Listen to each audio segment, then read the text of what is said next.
Good morning to all of you. आज बीस महाविद्यालय के ऑनलाइन प्लेटफॉर्म पर आपका स्वागत है।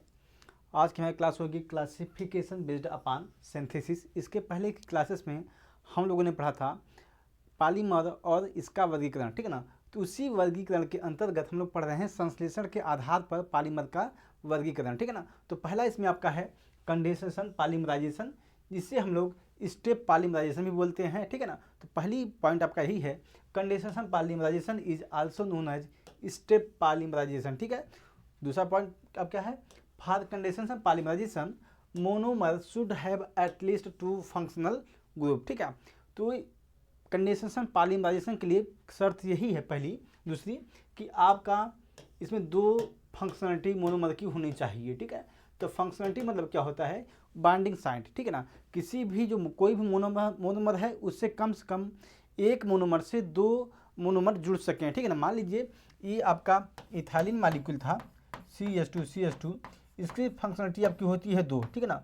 अगर इस फंक्शनलिटी के इसको बात करेंगे, अब आपका मोनोमर है, जब ये पॉलीमर में कन्वर्ट होता है ये होगा आपका CH2, ये हो जाएगा CH2 और एक इलेक्ट्रॉन यहाँ पे होगा, एक इलेक्ट्रॉन यहाँ पे होगा, ठीक है ना। अब दूसरा जब मोनोमर इसी के वापस आएगा जुड़ने के लिए, होगा क्या, CH2 कुछ इस प्रकार से भी रहेगा, CH2 यहाँ पे भी एक इलेक्ट्रॉन रहेंगे, वापस ये दोनों आपके जुड़ जाएंगे, ठीक है ना। तो यहाँ पे भी देखेंगे इसके इंड पोजिशन पे आपके यहाँ एक इलेक्ट्रॉन बचा हुआ है, एक इलेक्ट्रॉन यहाँ बचा हुआ है, और वापस ये चेन आपकी श्रृंखला बढ़ती जाती रहती है, ठीक ना। तो इसलिए जो कंडेंसेशन पॉलीमराइजेशन होता है जिसके फंक्शनलिटी 2 होती है, कम से कम मिनिमम होनी चाहिए।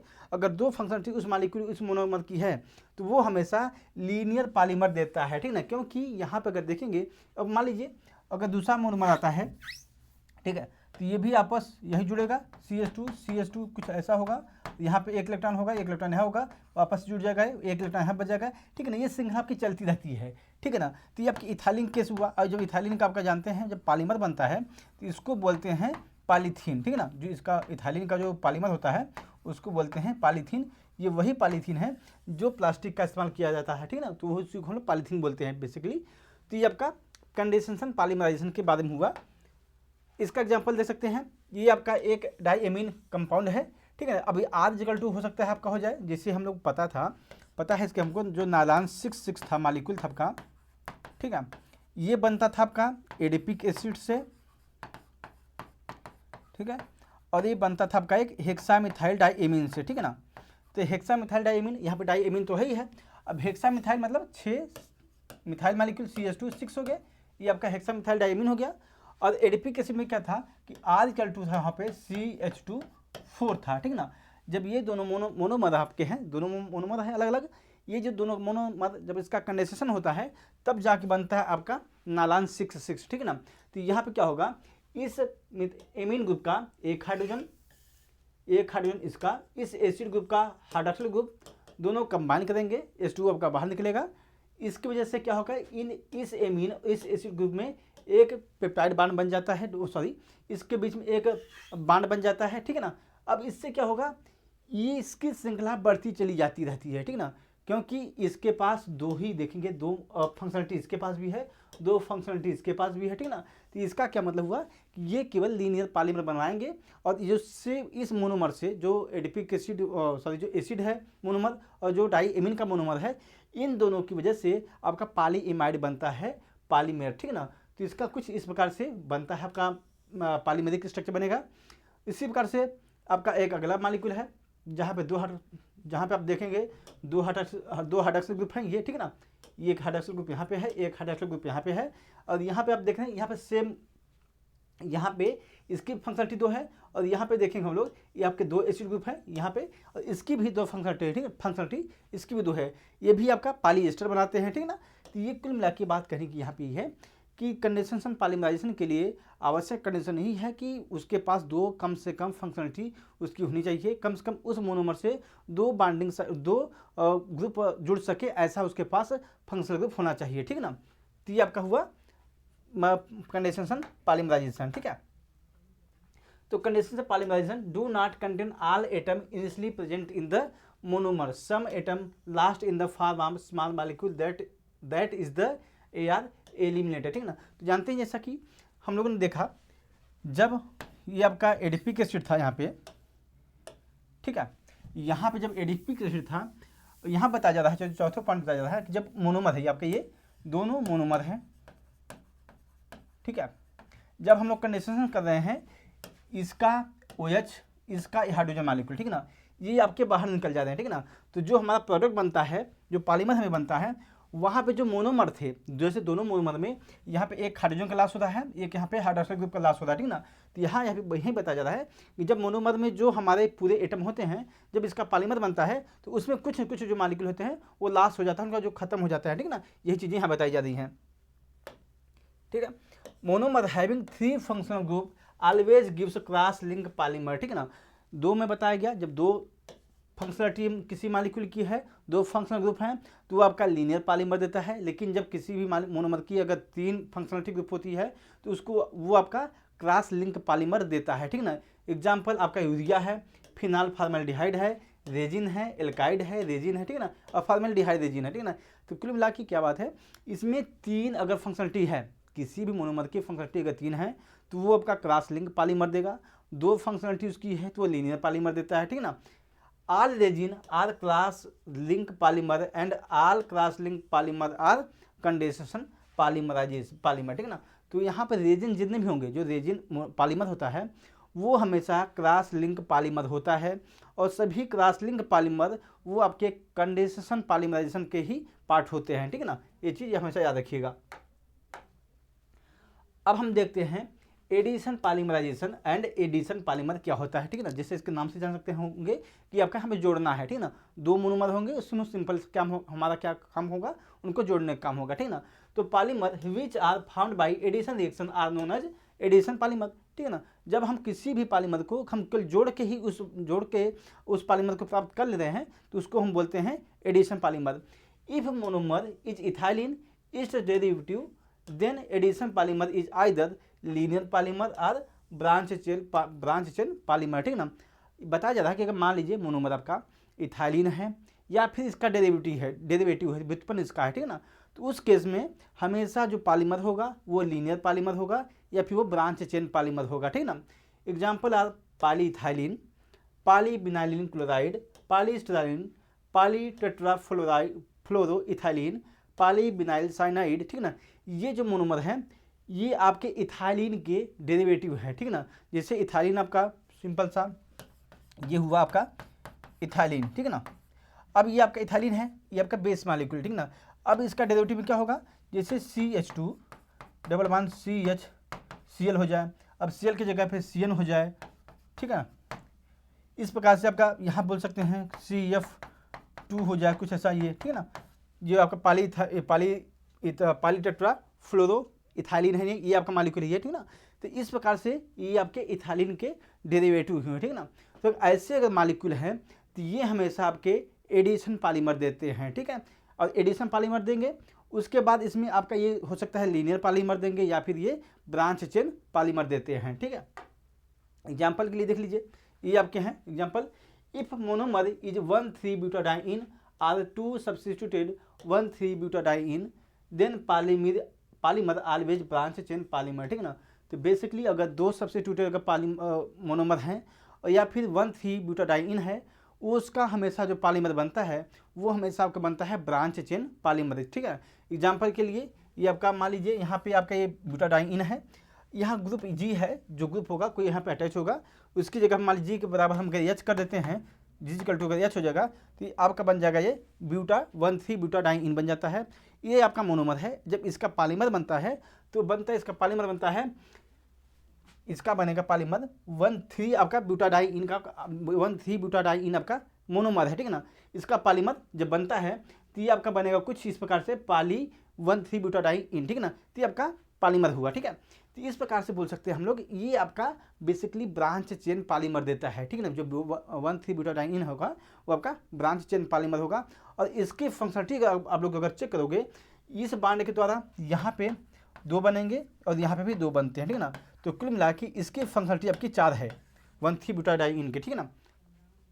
नेक्स्ट देखते हैं हम लोग, ये आपका G बराबर अगर H है तो 1,3-ब्यूटाडाइइन होता है, और जो इसका पॉलीमर बनता है क्या बनता है, वो पॉलीब्यूटाडाइइन बनता है, ठीक ना। जो इसका मोनोमर आपका हुआ 1,3-ब्यूटाडाइइन, जब यहाँ पे इस वाले पोर्शन, ठीक है ना, जब यहाँ पे G हम लोग अगर एच रखेंगे तो आपका हो जाता है 1,3 ब्यूटाडाइन बनता है, हो जाता है, और इसका पॉलीमर जो बनता है पॉली ब्यूटाडाइन बनता है, ठीक है ना। अगर इसी जी की जगह पे हम लोग CH3 मिथाइल ग्रुप लगा देते हैं तो आपका बन जाता है 2 मिथाइलिन 1,3 ब्यूटाडाइन, और इसका जो पॉलीमर बनता है वो बनता है आपका पॉली आइसोप्रीन, ठीक है ना। अगर यही जी जहाँ पे था वहीं पर हम क्लोराइड ग्रुप लगा देंगे तो आपका बनता है 2 क्लोरो 1,3 ब्यूटाडाइन, इसका पॉलीमर जो होगा वो बनेगा आपका नियोप्रीन या फिर पॉली क्लोरो आइसोप्रीन, ठीक है ना। तो यहाँ पे हम लोग चीज़ देख सकते हैं, अगर यहाँ पे एक चीज़ और है, ये सारे ब्रांच चेन पॉलीमर हैं, ठीक है ना, क्योंकि अगर हम लोग पढ़ चुके हैं जो 1,3 ब्यूटाडाइन है वो अगर मोनोमर के फॉर्म में है या फिर उसके व्युत्पन्न है तो वो हमेशा आपके ब्रांच चेन ही पॉलीमर बनाएंगे, ठीक है ना। Addition polymer retain all the atom of the monomer unit in the polymer, ठीक है ना। अब यहाँ पे जानने वाली बात ये है कि हम लोगों ने इसके पहले जो देखा था कंडेंसेशन पॉलीमर में, उसके जो मोनोमर थे कुछ लॉस हो जाता, जब मोनोमर जो थे जब पॉलीमर बनाते थे तो उसमें कुछ मॉलिक्यूल वो लॉस होता था उनका, ठीक है ना। लेकिन एडिशन पॉलीमर में ऐसा नहीं होता है। एडिशन पॉलीमर में जितने मोनोमर हैं, जितनी उनकी क्वांटिटी है, जिनका मॉलिक्यूलर वेट जो उनका है, वही उनका मॉलिक्यूलर वेट पॉलीमर में भी रहता है, ठीक ना। Addition polymerization take place in 3 step, ठीक ना। जो एडिशन पॉलीमर होता है वो 3 पार्ट में होता है। पहला इसका आपका होता है इनिशिएशन, दूसरा आपका होता है चेन प्रोग्रेशन, और तीसरा आपका होता है चेन टर्मिनेशन, ठीक है ना। तो एडिशन पॉलीमर 3 स्टेप में चलता है। पहला आपका क्या काम होगा, हमें रिएक्शन का इनिशिएशन प्रारंभ करना होगा, उसके बाद चेन का प्रोपेगेशन होगा, चेन को हम बढ़ाएंगे, उसके बाद आपका चेन का टर्मिनेशन होता है, ठीक है ना। ये स्टेप होते हैं एडिशन पॉलीमराइजेशन के। Addition polymer are also known as the chain growth polymer, ठीक है ना। तो इस जैसे हम लोग जानते थे कंडेंसेशन पॉलीमर को स्टेप पॉलीमराइजेशन, उसी प्रकार से एडिशन पॉलीमर को हम लोग बोलते हैं चेन ग्रोथ पॉलीमर, ठीक है ना, पॉलीमराइजेशन, ठीक है। इस प्रकार से हम जानते हैं ये आपका एडिशन पॉलीमराइजेशन हुआ, ठीक है। अब हम लोग देख लेते हैं टाइप ऑफ एडिशन पॉलीमराइजेशन, ठीक है ना। तो जो एडिशन पॉलीमराइजेशन होता है वो कितने प्रकार के हो सकते हैं। तो पहला आपका है radical polymerization. Radical polymerization takes place in the presence of radical initiator. The radical initiator may be the following, ठीक है ना। जो देखिए एडिशन पॉलीमराइजेशन बेसिकली 3 होते हैं, 3 प्रकार के होता है। फ्री रेडिकल होगा, कैटायनिक होगा और एनायनिक होगा, ठीक है ना। ये आपका एनायनिक होगा। फ्री रेडिकल में क्या होगा, हमें इनिशिएशन की आवश्यकता होती है। इनिशिएशन मतलब प्रारंभ करना है, ठीक है। जो मोनोमर होगा उसको हम प्रारंभ करने के लिए कुछ केमिकल डालते हैं, जैसे आपका ये पेरोक्साइड है, हाइड्रोजन पेरोक्साइड। इसको जब हम मोनोमर में डालेंगे तो उसका फ्री रेडिकल जनरेट करेगा, वही फ्री रेडिकल अगले मोनोमर पे अटैक करेगा, और इस प्रकार से पूरी श्रृंखला वो चलती जाती है ना, ठीक है। इस प्रकार से आपका ये फ्री रेडिकल जो रिएक्शन होता है वो चलता रहता है, ठीक है ना। तो ये आपका पेरोक्साइड है और ये कुछ मॉलिक्यूल और भी हैं, ठीक है। तो ये कुल मिला के ये आपके इनिशिएशन का काम करते हैं फ्री रेडिकल पॉलीमराइजेशन में, ठीक है ना। Reaction intermediate of radical polymerization is free radical, ठीक है ना।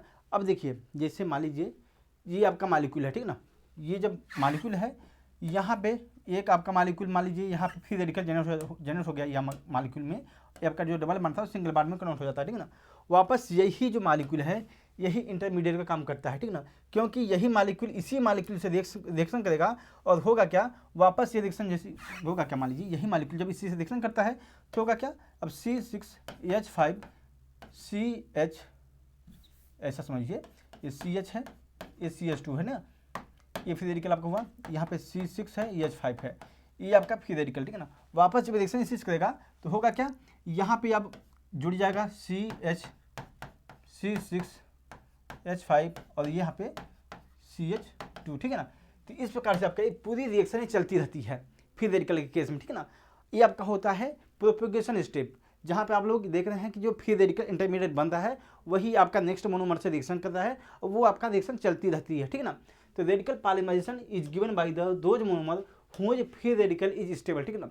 और तीसरी कंडीशन इसकी क्या है कि जो मोनोमर होंगे इसके फ्री रेडिकल पॉलीमराइजेशन के वो वही देंगे जिनका फ्री रेडिकल स्टेट स्टेबल बनता है, ठीक ना। और ये आपके मॉलिक्यूल कुछ होते हैं स्टायरिनिक होते हैं, बिनाइल क्लोराइड होते हैं, बिनाइल एस्टेट होते हैं, ठीक है ना, और बिनाइल साइनाइड आपका होता है। ये जितने भी मोनोमर दिख रहे हैं आपको, ये सारे इनका जो फ्री रेडिकल स्टेट बनता है वो काफ़ी स्टेबल होता है और इसलिए ये सारे मॉलिक्यूल आपके फ्री रेडिकल पॉलीमराइजेशन देते हैं, ठीक है ना।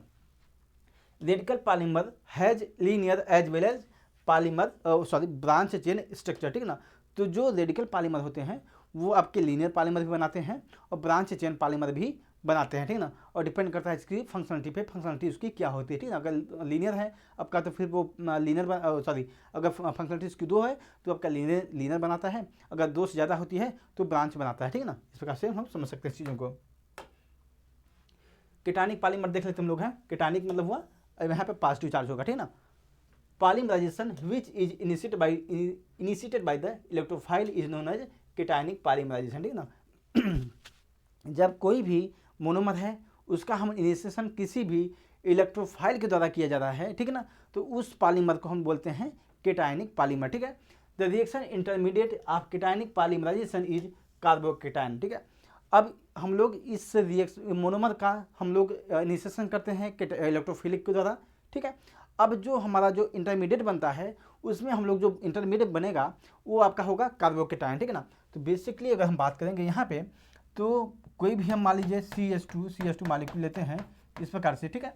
अगर हम लोग यहाँ पे जो कार्बोकेटायन के लिए जो इस्तेमाल करते हैं इनिशिएशन वो आपका होता है टेट्राफ्लोरोबोरान, ठीक है ना, BF3, ये हम इस्तेमाल करते हैं एज ए इनिशिएटर, ठीक है ना। अगर हम जब इसमें BF3 इसमें ऐड कर देंगे तो होगा क्या, ये आपका ये इलेक्ट्रोफाइल है, ठीक है ना। अब क्या होगा, ये यहाँ पे ये ऐड हो जाएगा कहीं, ठीक है। ऐड होने के बाद क्या होगा, यहाँ पे एक पॉजिटिव चार्ज बन जाएगा, ठीक है ना। और डिपेंड करता है, जैसे आप जानते हैं कार्बोकेटायन की स्टेबिलिटी होती है उसका कुछ क्रम होता है टर्सरी, सेकेंडरी और प्राइमरी, ठीक है ना। तो इसी क्रम में जो स्टेबिलिटी होगी, जो मोनोमर का जो ज़्यादा स्टेबल स्ट्रक्चर बनाएगा उसी के फॉर्म में ये अपने आप को रीअरेंज भी कर लेता है पॉलीमर बनाने के लिए, ठीक है ना। तो इस चीज़ हमें याद रखनी पड़ेगी।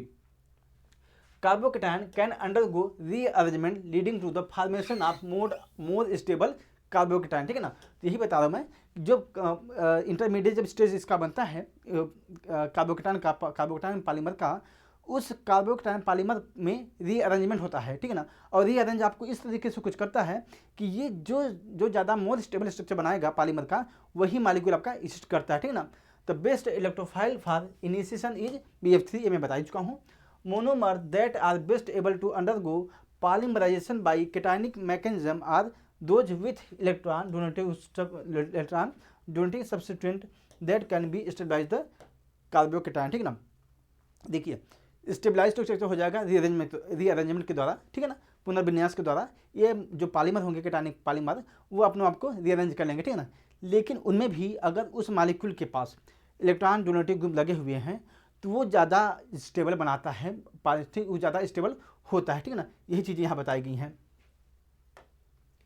एग्जाम्पल के लिए देख लीजिए, प्रोपीन आपका है, ये इलेक्ट्रॉन डोनेटिव ग्रुप का यहाँ पर है CH3 है, यहाँ पे भी आपका आइसोब्यूटाइन है, इसमें इलेक्ट्रॉन डोनेटिव ग्रुप आपका CH3 है, ठीक है ना। इलेक्ट्रॉन डोनेटिव ग्रुप का मतलब हुआ कि जो इलेक्ट्रॉन देता है, ठीक है ना। जैसे मान लीजिए CH3 जो मॉलिक्यूल होता है जब ये आपका टूटता है तो CH3+ बनता है, ठीक है ना। ये आपका CH3- बहुत रेयर केस में बनता है, ठीक है ना। अब होगा क्या, प्लस क्यों कब बना, जब इसने इलेक्ट्रॉन को दिया है किसी को, ठीक है ना। तो इलेक्ट्रॉन डोनेटिव ग्रुप का मतलब यही है कि जब वो कोई भी मॉलिक्यूल है जो इलेक्ट्रॉन जब देता है तो आपका वो पॉजिटिव चार्ज उसके पास आता है, लेकिन ये आपका इलेक्ट्रॉन डोनेटिव ग्रुप होता है, ठीक है ना। कुल मिला के बात ये है कि जिनके पास भी पॉजिटिव चार्ज होता है लगभग वो सारे मॉलिक्यूल इलेक्ट्रॉन डोनेटिव ग्रुप ही होते हैं, ठीक है ना। तो ये आप लोग ध्यान रखिएगा इस चीज़ को। जैसे FCl होगा, ये आपके इलेक्ट्रॉन विड्राइव ग्रुप होते हैं क्योंकि इलेक्ट्रॉन एक दूसरे से लेते हैं, ठीक है ना। ये चीज़ हमें याद रखनी है। आपका तीसरा आपका है विनाइल एस्टेट स्टायरीन, ठीक है ना। ये सारे मॉलिक्यूल होते हैं जिनमें आप लोग देख सकते हैं इलेक्ट्रॉन इलेक्ट्रॉन डोनेटिव ग्रुप लगे होते हैं, ठीक है ना। ये चीज़ हमें याद रखनी है। और ये जो इसमें क्या होगा, ये जो स्टेबल स्ट्रक्चर इनका बनता है, ठीक है ना, ये आपका स्टेबलाइज करेगा रेजोनेंस के द्वारा। ये आपका इलेक्ट्रॉन डोनेटिव ग्रुप लगा, इसमें इलेक्ट्रॉन डोनेटिव ग्रुप लगा हुआ है, ठीक है ना। तो इस प्रकार से ये पॉलीमर को स्टेबलाइज करते रहते हैं, ठीक है ना। Anionic polymerization takes place in the presence of nucleophilic which is initiator in this polymerization. जैसे का इलेक्ट्रोफाइल केटायनिक में क्या था, उसमें जो इनिशिएटर था आपका इलेक्ट्रोफिलिक था। इसमें जो एनायनिक पॉलीमराइजेशन है इसमें जो आपका इनिशिएटर है वो आपका न्यूक्लियोफाइल है, ठीक है ना। वहाँ पे हम लोग देखा था केटायनिक वाले में जो इनिशिएटर था आपका VF3 था। यहाँ पे हम लोग जो इनिशिएटर देख रहे हैं वो आपका NaNH2 है या फिर RLi है, ठीक है ना। R = आपका एल्काइल होगा, ठीक है ना। आपका CH3 हो सकता है, C2H5 हो सकता है, ठीक है ना। ये चीज़ होगी। और लिथियम का मिला के एलिफेटिक ग्रुप होंगे, ठीक है ना। आपके समझिए इस चीज़ को। Reaction intermediate in first propagation step is carbocation, ठीक है ना। अब यहाँ पे हम लोग देखे थे जो इंटरमीडिएट बना था एनानिक केस कीटानिक केस में आपका वो आपका था कार्बोकेटायन, जबकि एनानिक केस में आपका जो इंटरमीडिएट बनता है आपका वो कार्बो एनान बनता है। इसमें इनिशिएटर तो इस्तेमाल करते हैं हम लोग हैं, ये आपका सोडियम एमाइड ग्रुप आपका है, या फिर आपका ये लिथियम का डेरिवेटिव है, ठीक है ना, एल्काइल का लिथियम का एल्काइल डेरिवेटिव है, ठीक है ना, इसको हम इस्तेमाल करते हैं एज ए इनिशिएटर, ठीक है। Those monomer undergo anionic polymerization reaction whose anion is stable, ठीक है ना। देखिए जैसा कि कार्बोकेटानिक केस में भी जब हम लोग उसका पॉलीमराइजेशन कर रहे थे तो वहाँ भी आपको अपने आप को रीअरेंजमेंट करता था, और जो इसका जो स्ट्रक्चर स्टेबल होता था वही स्ट्रक्चर आपका बनता था स्टेबल, ठीक है ना। लेकिन जानते हैं एनानिक की कंडीशन में क्या होता है, इसकी स्टेबिलिटी जो कार्बोकेटान होती है उसकी स्टेबिलिटी से जस्ट रिवर्स होता है, ठीक है ना। कार्बोकेटान में क्या होता है, जो आपका कार्बोकेटान होता है उसकी स्टेबिलिटी आपकी होती है टर्सरी कार्बोकेटान, जो कार्बोकेटान होता है टर्सरी वो ज़्यादा स्टेबल होता है, सेकेंडरी उससे कम होता है, और सबसे कम स्टेबल आपका प्राइमरी होता है, ठीक है ना। ये कार्बोकेटानिक के केस में होता है। लेकिन कार्बो एनानिक केस में क्या होता है, सबसे ज़्यादा प्राइमरी कार्बो एनान स्टेबल होता है, फिर उसके बाद सेकेंडरी कार्बो एनान स्टेबल होता है, फिर आपका टर्सरी कार्बो एनान स्टेबल होता है, ठीक है। तो कुल मिला के कार्बो एनान के केस में सबसे कम स्टेबल होता है टर्सरी कार्बोकेटायन, ठीक है ना। तो यहाँ पे जब पॉलीमराइजेशन होता है एनानिक केस में तो यहाँ पे वो स्ट्रक्चर ज़्यादा प्रेफर करता है जो अपने आप को ज़्यादा स्टेबल करेगा, ठीक है ना। जो ज़्यादा स्टेबल कौन सा यहाँ पे करेगा, प्राइमरी कार्बो एनान करता है, ठीक है ना। तो इस प्रकार से उसको हम कर सकते हैं, ठीक है। Anionic polymerization always gives linear polymer, ठीक है ना। और सबसे खास बात यहाँ क्या है कि जो एनानिक पॉलीमर होंगे हमेशा वो आपके लीनियर पॉलीमर देते हैं। Initiation reaction is very fast, जो एनानिक पॉलीमराइजेशन की जो रिएक्शन होती है, जो इनिशिएशन होता है वो काफ़ी फास्ट होता है। This facilitate the preparation of anionic polymer with narrow molecular weight, ठीक है ना। तो ये कुल मिला के इसकी वजह से हम आसानी से इनिशिएशन कर सकते हैं इस रिएक्शन में, और आसानी से हम एनानिक पॉलीमराइजेशन द्वारा हम लोग लीनियर पॉलीमर का फॉर्मेशन भी कर सकते हैं, ठीक है ना।